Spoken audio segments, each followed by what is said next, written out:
When The Empire Strikes Back ended on its giant cliffhanger in 1980, a lot of viewers were disappointed, but it helped make this third Star Wars film arguably one of the most talked about and eagerly anticipated movies of all time. Tantalizing story threads were left dangling, puzzling mysteries unsolved, and thousands of people left the movie theater abuzz with many questions. Like, would Han Solo survive? Was Darth Vader really Luke's father? Would Luke turn to the dark side? Would Vader finally be destroyed? And who was the mysterious another mentioned by Yoda? By this time, millions of viewers had become emotionally invested in these characters, and virtually everyone who had seen Star Wars and Empire would return for the finale, which George Lucas promised would reveal all the answers and tie up the story's loose ends. First, however, Lucas had to figure out what those answers were. So let's talk about the making of Return of the Jedi and how George Lucas made the circle complete. You're listening to Han Talks First. So who talks first? You talk first? I talk first. Last week on the show, we learned about the making of The Empire Strikes Back. Today we're doing the same thing, but for Return of the Jedi, or as they called it at the time, Blue Harvest. If you're new to the channel, welcome. Hit subscribe so you never miss an episode. Tomorrow we'll be releasing part 2 of the making of Return of the Jedi. So let's dive into it. Now, it's hard to believe, but at the time, there were many viewers who were not entirely satisfied with the ending of The Empire Strikes Back. But the one whose opinion mattered most was George Lucas. And as it took shape, the third Star Wars movie would emerge largely as a response to the second one.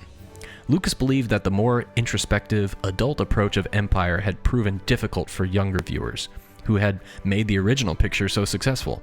But he was determined to make Return of the Jedi more kid-friendly, because he felt that while a darker tone was necessary for the middle chapter, Empire had gone too far in that direction. And he was adamant that Jedi would be the uplifting spirit of the original film and provide a happily ever after for the conclusion to his fairy tale. So during pre-production of Return of the Jedi, there were many challenges that were going through George Lucas's head, and during the actual creation of the process. For example, him and his wife at the time were adopting an infant daughter. Another one was that he was still trying to grow his Lucasfilm empire, all while at the same time trying to make his filmmakers retreat, otherwise known as Skywalker Ranch, which is one of the leading developers in the movie-making world. And at this time, he had debated handing over the keys to the franchise to a trusted collaborator. But because of how monumentous a Star Wars movie production is, he realized that the only way to ensure that a project would both meet its budget and perfectly align with the vision that he had to become more actively involved in the making of these films. And he dreaded this prospect. You know, originally Lucas had planned to do a 9-movie series, 3 separate trilogies, all telling one big story. And his goal originally was to release Star Wars pictures for the next 21 years of his life, starting in 1980, with 3 years in between each film. And this is when he believed that he could allow other people to start making the movies for him, especially after the recent success of Indiana Jones' Raiders of the Lost Ark in 1982, which actually made more money and was more successful than Empire Strikes Back. And then he suddenly realized that maybe he could perhaps thrive in the filmmaking world without just making Star Wars. It was at this time that he said this, and I quote, "I don't want to spend the rest of my life making Star Wars pictures."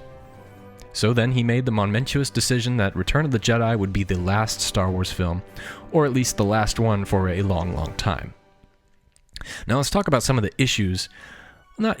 some of the unsolved riddles and some of the cliffhanging aspects of Empire Strikes Back that needed to be answered in this final film. One of the biggest ones, of course, was Han Solo. I think the biggest question left hanging at the end of Empire was, what is the fate of Han Solo? You know, some people believe that Harrison Ford wouldn't even return. He's infamously known for wanting to have his character killed off in the Star Wars movies.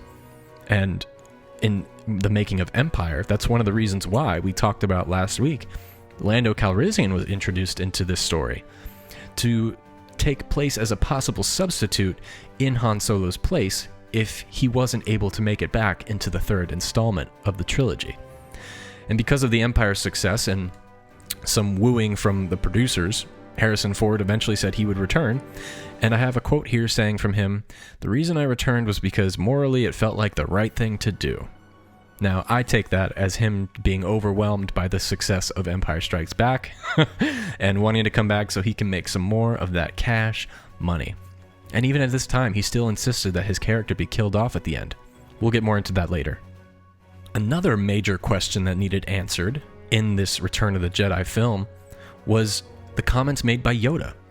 You know, Lucas had this sticky issue of trying to identify who Yoda meant when he referred to another hope for the cause of the rebellion.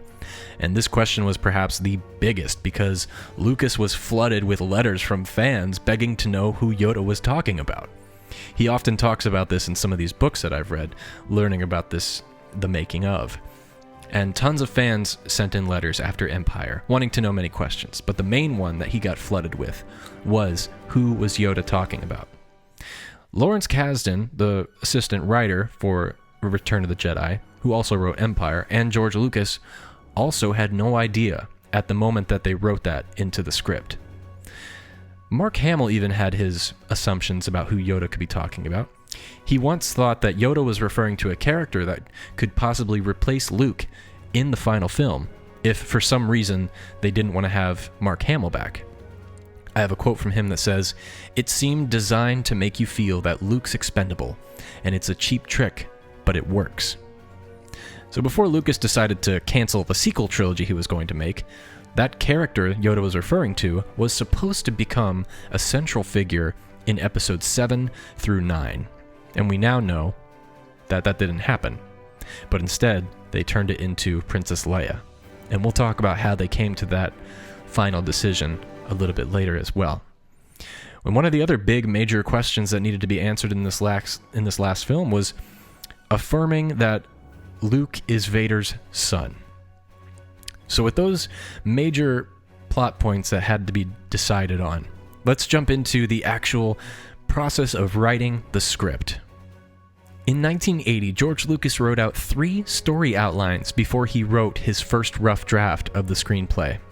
And that first rough draft he delivered to the studio on February 24th, 1981. And in this early version of the script, it was titled Revenge of the Jedi, and it was radically different from the final screenplay. And in many respects, it was actually more ambitious and original. Now, if you want to hear my reading of that script, click on the link on this video or in the description below. It's great. You're going to want to hear it. And I read the entire outline, and you can hear what the original story was and how different it is from the final film. The one problem I had with it was the fact that Obi-Wan and Yoda are returning back to the material world, not during the Emperor fight, but just to come party with the rebels at the end of the movie.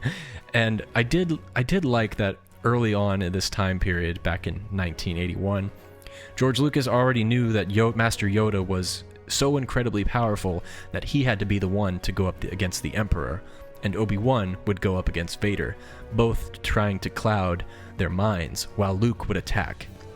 Another interesting thing about this was originally Vader and the Emperor were going to get into a tussle and eventually roll into the lava that was surrounding the Emperor's throne. Again, it seems kind of cheesy, but if it was executed the right way, it could have made for a really cool scene. It reminds me of Terminator 2 when the monster, when the droid is falling into the lava and he holds up his thumbs up or whatever. Anyway, it doesn't seem like there was a necessarily as big of a redemption for Darth Vader in this original script. Hence, the title being Revenge of the Jedi at the time would have made a little bit more sense. But at the same time, we didn't get to really see Luke overpower those 2 Sith Lords as much as we did in the Return of the Jedi final film. Overall, this is an interesting approach to the first draft of the story. I think it helped set up what eventually was going to become, the final film. But it's interesting to look back on now. Unfortunately, many of the exciting and ambitious elements from this first draft would disappear as the screenplay continued to evolve. Well, that's it for today, everybody. Come back tomorrow for part 2 of the making of Return of the Jedi. And if you liked this video, please give it a like and leave a comment with your favorite moment of this movie. And until next time, check out some other cool videos on the channel or on the podcast. And now, somehow, someway, somewhere this week, may the Force be with you.